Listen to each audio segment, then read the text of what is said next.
Hello, my name is Emily Josman, and I'm the Associate Director of the Career Center at Idaho State University. I'm here today to speak to you about small talk. If you're like me, you may find small talk a bit challenging at times.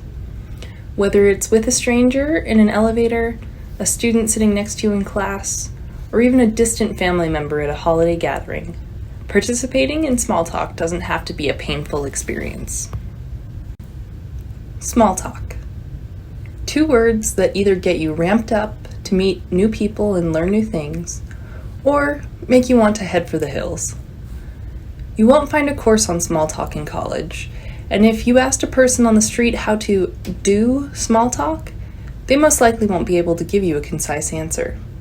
The good news is that if you're a person who feels like bolting from situations that involve small talk, there are some strategies you can use to make things a bit less awkward.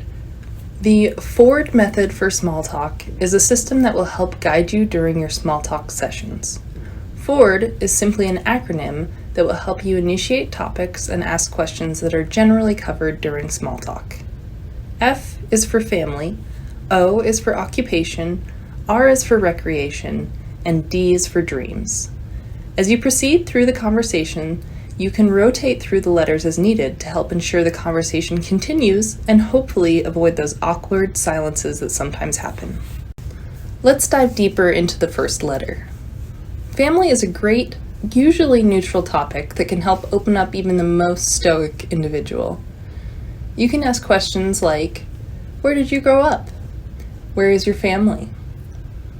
Do you have brothers or sisters? Or, if you're meeting a couple, you can ask how they met. Remember that if the person you're speaking with seems uncomfortable speaking about their family, you can always ask them about their other family, such as friends or even pets. There are a few areas that you'll want to steer clear of. Depending on how well you know the person that you're chatting with, you'll want to make sure to keep your questions appropriate. Generally speaking, you'll want to steer clear of questions about when a couple is planning on getting married or when they plan on having kids. You'll also want to not probe into why a person may not get along with their family. Small talk is all about keeping a light, airy conversation going while learning about someone else. Occupation is a wonderful topic to ask a person about. Most people spend a fair amount of time at their jobs, and they don't mind explaining what it is that they do. Questions from this category could include, what do you do for a living? What is the favorite part of your job? And how did you get into the field that you're in? There is a chance that you'll speak with someone who isn't currently working.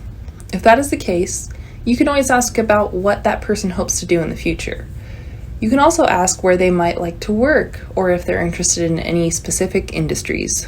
Again, there are some things that you won't want to ask. Unless you know the person really well, it's usually considered rude to ask how much money a person makes. You would also want to avoid any questions that may cause the other person to become defensive about their occupation or their place of employment. For example, if you're a die-hard Yankees fan and the person you're speaking with works for the Red Sox, you wouldn't want to ask them why they work for the worst team in Major League Baseball. Recreation is another great topic that can get people chatting. You can ask about hobbies, interests, or preferences that someone has. Questions from this category could include, what do you do for fun? What do you like to watch, or what do you like to read?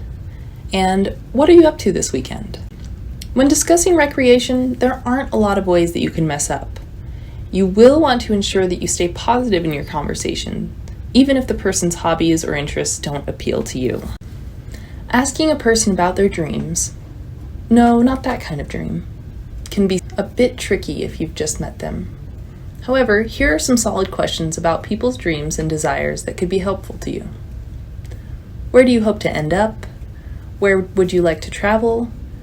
What's something you'd like to try in the future? Again, try to avoid any negative responses to a person's dreams. If their dream seems silly or insignificant, keep those thoughts to yourself. A great thing about the Ford method for small talk is that you can cycle through each letter for as long as needed. Try to ensure that you're actively listening to a person's responses and following up with additional questions when appropriate. You may also need to share information about yourself on the topics that you bring up. don't worry about practicing your responses beforehand. Being open and honest can help you build a connection with the person that you're speaking with.